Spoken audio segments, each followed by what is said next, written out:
আচ্ছা, আমি যদি আপনাকে জিজ্ঞেস করি বাংলাদেশের সবচেয়ে বড় বন্ধু রাষ্ট্র কে আপনি বলেন তো, তাহলে আপনার উত্তরটা কি হবে?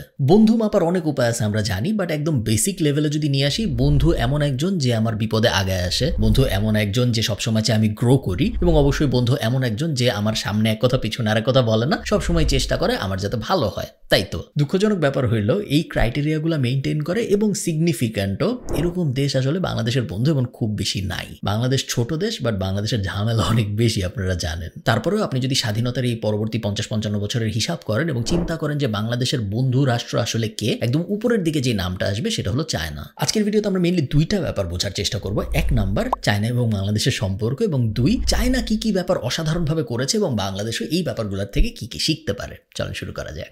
চায়নাকে আমি কেন বন্ধু বলতেছি এটার ব্যাখ্যা আসলে দরকার নেই, বাট তারপরে আমি বলি, চায়না বাংলাদেশে যখন রোহিঙ্গা ক্রাইসিস হইলো তখন 2500 টন চাল দিল। আবার এই রিসেন্ট বন্যা যখন হইলো তখনও কিন্তু চায়না বাংলাদেশকে খাদ্য সহযোগিতা করেছে। এবং আমরা জানি যে যখনই কোনো ধরনের হিউম্যানিটেরিয়ান ক্রাইসিস হয়েছে বাংলাদেশে বড়, প্রায় সব সময় চায়না বাংলাদেশকে হেল্প করার চেষ্টা করেছে। বেল্ট অ্যান্ড রোড ইনিশিয়েটিভ আছে যেটা বাংলাদেশ এবং চায়না একসাথে করে। ব্লু ইকোনমি নাম শুনে আপনারা বুঝতে পারতেছেন, সাগরের ভিতরে যে ইকোনমির কাজকর্ম হয়, সাগরের ভিতরে যে সম্পদ আহরণ হয়, সেই সম্পদ আহরণ করা এবং সম্পদ আহরণ করার পর এটা নিয়ে কি করা হবে এটা নিয়ে দুই দেশ অনেক দিন ধরে বিস্তর কাজকর্ম করতেছে, যেটা খুবই কমেন্ডেবল একটা ব্যাপার। কিছু বেসিক ব্যাপার স্যাপার আছে, এগুলো তো আপনারা জানেনই, পদ্মা সেতু, মেট্রো রেল, কর্ণফুলী টানেল, এগুলাই যে চায়নার ইনভলভমেন্ট আছে এবং চায়না যে বাংলাদেশে এইগুলা এস্টাবলিশ করায় বড় রকমের হেল্প করছে, এটা আপনারা সবাই জানেন, এটা আমি আর আবার নতুন করে বলতেছি না। কিছু প্রজেক্ট আছে যেগুলো চায়না ডিরেক্টলি হেল্প করে, কিছু প্রজেক্ট আছে যেগুলো চায়না হয়তো ডিরেক্টলি টাকা দেয় নাই, বাট চায়নার ম্যান পাওয়ার ইউজ করতেছি আমরা। কিছু আছে যেগুলো চায়না হয়তো ডিরেক্টলি টাকাও দেয় নাই, ম্যান পাওয়ারও দেয় নাই, বাট চায়নার মেশিন ইউজ করি আমরা। সো যে কোনো বড় প্রজেক্ট যদি আপনি উঠায় দেখেন, চান্স খুব হাই যে ওইটাই বাংলাদেশের চায়নার ইনভলভমেন্ট আছে।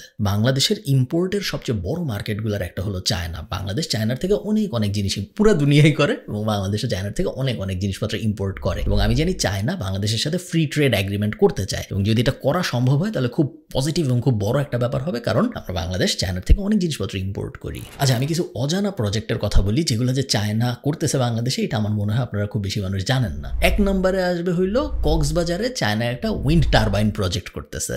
আমি যখন আয়ারল্যান্ডে গাড়ি চালাই, স্পেশালি হাইওয়েতে যখন আমি গাড়ি চালাই, খুব মজার একটা জিনিস দেখা যায়, বামে ডানে যখনই তাকাই দেখি বড় উইন্ড টারবাইন ঘুরতেছে, বিশাল জিনিস ঘুরতেছে, দেখতে বেশ মজা লাগে। এবং এই জিনিস ঘুরে তার কারণ আয়ারল্যান্ডে ভয়ঙ্কর বাতাস, এবং আয়ারল্যান্ডের ভয়ঙ্কর বাতাসের বেনিফিট আইরিশ সরকার নেয়, এই উইন্ড টারবাইন গুলা বসায়, এবং আয়ারল্যান্ডের ইলেকট্রিসিটির এনার্জির প্রায় 33%ই আসে উইন্ড থেকে, বাতাস থেকে। হঠাৎ করে উইন্ড পাওয়ার নিয়ে এত কথা কেন বলতেছি, কারণ চায়না হলো পৃথিবীর সবচেয়ে বেশি উইন্ড পাওয়ার প্রডিউস করা দেশ। 281 গিগাওয়াটের মতো এনার্জি চায়না প্রডিউস করে জাস্ট উইন্ড থেকে। এর থেকে বেশি পৃথিবীর অন্য কোনো দেশ করে না। কক্সবাজার উইন্ড প্রজেক্ট যেটা চায়না বানাচ্ছে বাংলাদেশে, ওইটার ক্যাপাসিটি থাকবে 60 মেগাওয়াট, 22টা উইন্ড টারবাইন থাকবে আমি যতদূর জানি। ওইটার থেকে ইলেকট্রিসিটি তো আসবেই, এবং এছাড়া একটা প্যাসিভ বেনিফিটও আসবে, সেটা হলো আমি শিওর অনেক মানুষ ওই উইন্ড টারবাইনের সামনে ছবি তুলতে যাবে কক্সবাজারে। এই জিনিস বানাচ্ছে পাওয়ার চায়না। $160 মিলিয়ন আশপাশে খরচ হচ্ছে বাংলাদেশে এই জিনিস বানানোর জন্য, এবং বলা হচ্ছে উইন্ড পাওয়ার প্ল্যান্ট যখন এটা হয়ে যাবে বাংলাদেশে কক্সবাজারে, তখন প্রায় 1 লক্ষ মানুষ এটার থেকে ইলেকট্রিসিটি পাবে। 45,000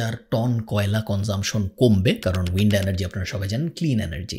সো এটা আরেকটা প্যাসিভ বড় বেনিফিট, যেটা একটা উইন্ড টারবাইন ভিত্তিক প্রকল্প আমাদের দেয়, যেটা কয়লা ভিত্তিক প্রকল্প, যেটা বাংলাদেশে অনেক বেশি হয়, ওটা দিত না। আচ্ছা, প্রশ্ন হইলো চায়না কিভাবে নিজে এত ভালো হইলো? ঠিক আছে, চায়না আমাদের অনেক হেল্প করতেছে, ঠিক আছে, চায়না আমাদের এখানে অনেক ইনভেস্ট করতেছে, সব ঠিক আছে, বাট চায়না নিজেরা আসলে কিভাবে এত ডেভেলপ করলো ওটা তো আমাদের জানতে হবে, যেন ওটা থেকে আমরা শিখতে পারি। আমার মতে খুব আজব না, জাস্ট 4-5টা জিনিস চায়না খুব ইন্টারেস্টিংলি ঠিকভাবে করতে পেরেছে, যেটা ওদের একজন টেকনোলজি সুপার পাওয়ার বানিয়ে ফেলেছে। প্রথম, রিসার্চে বিশাল ইনভেস্টমেন্ট।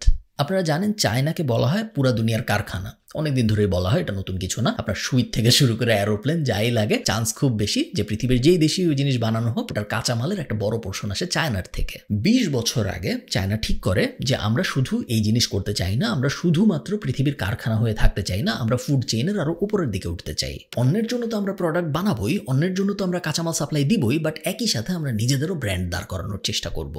$378 বিলিয়ন খরচ করছে চায়না 2021 সালে শুধুমাত্র রিসার্চের পেছনে। এই রিসার্চ করে আসলে কি লাভ হয়েছে আপনারা জানেন? যে এই রিসার্চ করার কারণেই চায়নার থেকে আসছে BYDর মতো ইলেকট্রিক কার কোম্পানি, চায়নার থেকে আসছে টিকটকের মতো সোশ্যাল মিডিয়া অ্যাপ, চায়নার থেকে আসছে টেমুর মতো একটা ই-কমার্স কোম্পানি, চায়নার থেকে আসছে শিনের মতো আরেকটা ই-কমার্স কোম্পানি, যেগুলো কিন্তু 10-15 বছর আগে চায়না বলতে মানুষ আলিবাবা ইত্যাদি বুঝতো। এত রিসেন্ট ডেভেলপমেন্ট আসার একটা বড় কারণ হইল রিসার্চে চায়নার ভয়ঙ্কর রকম ইনভেস্টমেন্ট। 2 নম্বর যে জিনিসটা চায়না খুব সুন্দর করে করছে সেটা হলো ট্যালেন্ট ডেভেলপমেন্টের উপরে ফোকাস। আপনার যদি স্কিলড ট্যালেন্ট না থাকে তাহলে আসলে কোনো কিছু দিয়ে কোনো লাভ নেই, কারণ আপনার কাজকর্ম করার জন্য মানুষ লাগবে, এবং যে কোনো ধরনের মানুষ হলে হবে না, ট্যালেন্টেড মানুষ লাগবে। শুধুমাত্র 2016 সালেই চায়না 50 লাখেরও বেশি স্টেম গ্র্যাজুয়েট প্রডিউস করছে। সায়েন্স, টেকনোলজি, ইঞ্জিনিয়ারিং, ম্যাথ, এই ব্যাপারটা কিন্তু স্টেম এডুকেশন বলে, এবং স্টেম এডুকেশনে চায়নার ফোকাস অবিশ্বাস্য। এমন না যে জাস্ট ইঞ্জিনিয়ার বানাচ্ছি বা জাস্ট ডাক্তার বানাচ্ছি বা জাস্ট সায়েন্টিস্ট বানাচ্ছি, অ্যাকচুয়ালি কোয়ালিটি এডুকেশন পাওয়া ডাক্তার, সায়েন্টিস্ট, ইঞ্জিনিয়াররা যারা সব কিছু বুঝে। এই সময়ে চায়নার সরকার আরেকটা খুব ইন্টারেস্টিং জিনিস বুঝতে পারে, সেটা হলো একজন স্টেম গ্র্যাজুয়েট যদি বের হয়ে যায়, চায়নায় পড়া শেষ করে একটা ইঞ্জিনিয়ার যদি চলে যায় ব্যাচেলর পরে, বা একটা ডাক্তার যদি 4 বছর চায়না পড়াশোনা করে চলে যায় বিদেশে, তাহলে যে ক্ষতি হয় এটা 1000-এরও বেশি ব্লু কলারের এমপ্লয়ি চলে যাওয়ার সমান ক্ষতি। এই কারণে চায়না চিন্তা করা শুরু করে কিভাবে আমরা আমাদের ট্যালেন্টেড মানুষ যারা পৃথিবীর বিভিন্ন দেশে চলে গেছে তাদের ফেরত নিয়ে আসবো। 1000 ট্যালেন্ট প্রোগ্রাম বলে চায়নার একটা প্রোগ্রাম আছে, যেই প্রোগ্রামটার মূল উদ্দেশ্য হইল পৃথিবীর যে কোনো প্রান্তে যদি চাইনিজ কোনো মানুষ ভালো করে কোনো একটা ফিল্ডে, তাহলে চায়নার সরকার তার সাথে যোগাযোগ করে আলাপ করে যে কিভাবে তার ওই স্কিলকে সে চায়নায় ব্যবহার করতে পারে। এই প্ল্যানের কারণে অনেক অনেক ট্যালেন্টেড মানুষজন যারা পৃথিবীর বিভিন্ন দেশে কাজ করতেছিল তারা আবার চায়নায় ফেরত চলে গেছে। এই জিনিস যখন সফল হয় তখন চায়না জুনিয়র 1000 প্ল্যান বলে আরেকটা জিনিস শুরু করে, যেটার কনসেপ্ট সেমই, বাট এটা টার্গেট করা জুনিয়রদের উপরে। পৃথিবীর বিভিন্ন দেশে বাচ্চা কাচ্চা টাইপ চাইনিজ মানুষজন আছে যারা হয়তো স্কুলে পড়তেছে, যারা হয়তো মাত্র কলেজে পড়তেছে, বা যারা মাত্র ব্যাচেলর শুরু করছে, বাট ওরা অনেক এক্সট্রা অর্ডিনারি, ওরা অনেক ভালো করতেছে ওদের ফিল্ডে। ওরা স্কুলে সবসময় ফার্স্ট ফেসে, রিসার্চে অনেকে, বা শুধু যে পড়াশোনার ক্ষেত্রে হতে হবে তা না, যে কোনো ফিল্ডে ওরা যখন ভালো করে, এই জুনিয়র 1000 প্ল্যান প্রোগ্রামটার থেকে তাদের সাথে যোগাযোগ করা হয়। যোগাযোগ করে তাদের কিভাবে চায়না এই কাজে ব্যবহার করা যাবে এটা নিয়ে চিন্তা ভাবনা করা শুরু হয় ওই ছোটবেলার বয়সটা থেকেই। আপনারা যারা বিদেশে পড়তে গিয়েছেন আপনারা জানেন, আমি যেহেতু ডাবলিনে মাস্টার্স করেছি আমি জানি চাইনিজ স্টুডেন্টরা বিদেশে মাস্টার্স অনেক করে, চাইনিজ স্টুডেন্টরা বিদেশে ব্যাচেলর অনেক করে, বাট সবাই কিন্তু থাকে না, বেশিরভাগই আবার চায়নায় ফেরত চলে যায়, কারণ ওরা জানে যে ওদের স্কিলটা ওরা যদি দেশে দিতে চায় সেই ক্ষেত্রে চায়নার সরকার ওদের জন্য সবকিছু করবে যেন ওরা ওদের এই প্রপার স্কিলটা, যে স্কিলটা ওরা বিদেশের মাটিতে শিখছে, সেটা ওদের নিজেদের দেশে অ্যাপ্লাই করতে পারে। এই বেনিফিটটা সব দেশ পায় না, এবং অনেক ভালো ভালো দেশে এই বেনিফিট পায় না। বাংলাদেশ তো পাই না, আমরা একের পর এক গ্র্যাজুয়েট প্রডিউস করি। আমাদের যারা ভালো তারা অ্যাকচুয়ালি আরো তাড়াতাড়ি চলে যায় বিদেশে, যারা খারাপ তারা হয়তো চেষ্টা করে যেতে, কেউ যেতে পারে কেউ পারে না, এবং যারা একদম খারাপ তারা আসলে যায় না, বা তারা গেলে ব্লু লেবার ইকোনমিতে যায়, যেটা দেশের জন্য আসলে অত বেনিফিট বয়ে আনে না যত পরিমাণ একটা হোয়াইট কলার এমপ্লয়ি এনে দিতে পারে। সো বাংলাদেশ এই প্রবলেমটা অনেক ফেস করে, যেটাকে ব্রেন ড্রেন বলে, বাট অ্যাকচুয়ালি পৃথিবীর বেশিরভাগ দেশে এই প্রবলেম ফেস করে, যেটা চায়না করে না। 3 নম্বর যে জিনিস চায়না অনেক সুন্দর করে করতে পারছে সেটা হলো ফ্রেন্ডলি পলিসি।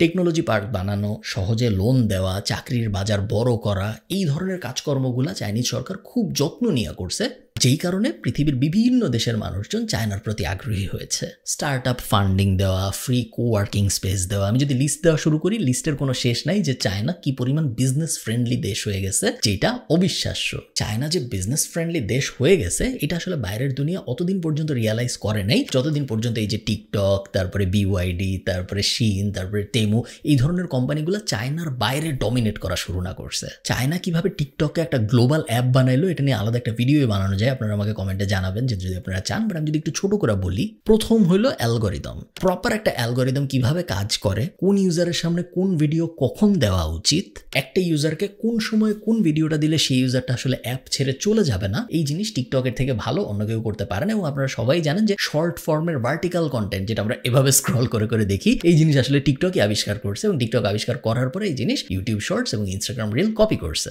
এই অ্যালগোরিদম এত পাওয়ারফুল যে বাইটড্যান্স, যেটা টিকটকের প্যারেন্ট কোম্পানি, ওরা এটা আমেরিকান সরকারের সাথে শেয়ার করে না, যদিও আমেরিকান সরকার বারবার এটা চায় এবং এটা নিয়ে অনেক ঝামেলা হচ্ছে আপনারা জানেন। আপনি দেখবেন এমন অনেক টিকটক প্রোফাইল আছে যেগুলায় ফলোয়ার হয়তো 5000, বাট একটা দুইটা ভিডিও আছে যেগুলোয় 50 লাখ ভিউ। টিকটক এমন একটা প্ল্যাটফর্ম যেটা যে কাউকে সেলিব্রিটি হওয়ার একটা চান্স দেয়, এবং এই চান্সের লোভে টিকটকে অনেক মানুষ কন্টেন্ট বানায় যেটা তারা অন্য কোনো প্ল্যাটফর্মে হয়তো বানাইতো না। টিকটকের ব্যাপারটা খুব সুন্দর করে ক্র্যাক করছে যে কিভাবে একজন সাধারণ মানুষকেও একটা সেলিব্রিটির ফিল দেওয়া যায়, একটা ইনফ্লুয়েন্সারের ফিল দেওয়া যায়, যে কারণে তারা কন্টেন্ট বানায়, এবং অন্যদিকে সাধারণ মানুষ কিভাবে কোন সময় কোন ভিডিওটা তার সামনে দেখলে সে অ্যাপ ছেড়ে যাবে না, উল্টা অ্যাপে আরো বেশি ইন্টারঅ্যাক্ট করবে, ওইটাও ক্র্যাক করার কারণে সাধারণ মানুষও কখনো আসলে অ্যাপটা ছেড়ে যাইতে চায় না। টিকটকের যে প্যারেন্ট কোম্পানি বাইটড্যান্স, ওরা কিন্তু পুরো দুনিয়ায় অ্যাপ একসাথে লঞ্চ করে নাই, যেটা অন্যান্য অনেক অ্যাপ করে, বাট টিকটকের ক্ষেত্রে ব্যাপারটা অন্যরকম ছিল। ওরা ফার্স্টে চায়নার একটা ছোট্ট শহরে অ্যাপটা লঞ্চ করে, এরপর মিউজিকলি নামে আরেকটা জনপ্রিয় অ্যাপ ছিল ওটা কিনে ফেলে এবং ওটার সাথে টিকটকে ইন্টিগ্রেট করে, এবং তারপরে আস্তে আস্তে ওরা পুরো দুনিয়া এক্সপ্যান্ড করা শুরু করে। এটা আমি এই কারণে রিটারেট করতেছি, বারবার বলতেছি, কারণ টিকটক কিন্তু টাকা দেয় না। আপনারা জানেন যে আমরা যারা কন্টেন্ট বানাই ইউটিউব কিন্তু আমাদের টাকা দেয়, ফেসবুক টাকা দেয়, টিকটক কিন্তু টাকা দেয় না।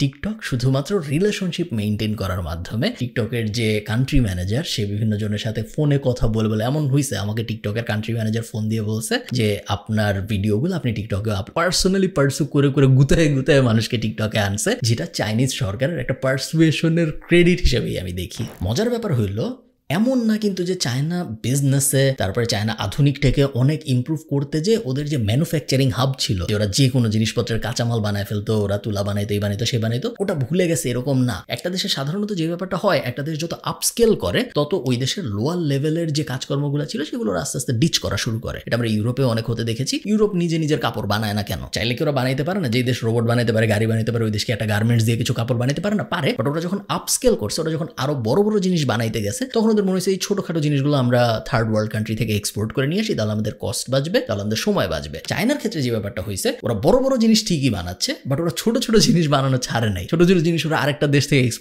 ইম্পোর্ট করা শুরু করে নাই। ছোট ছোট জিনিস ওরা নিজেরা বানাচ্ছে, বড় জিনিস ওরা নিজেরা বানাচ্ছে। এই কারণেই এই মুহূর্তে আপনি যদি তাকান পুরো দুনিয়ার দিকে, চায়না একই সাথে ম্যানুফ্যাকচারিং এও সেরা, আবার চায়না একই সাথে আধুনিক টেকনোলজিতেও সেরা। আমি চাই চায়না এবং বাংলাদেশের মধ্যে ডিজিটাল ইকোনমি নিয়ে আরো অনেক কাজকর্ম হোক।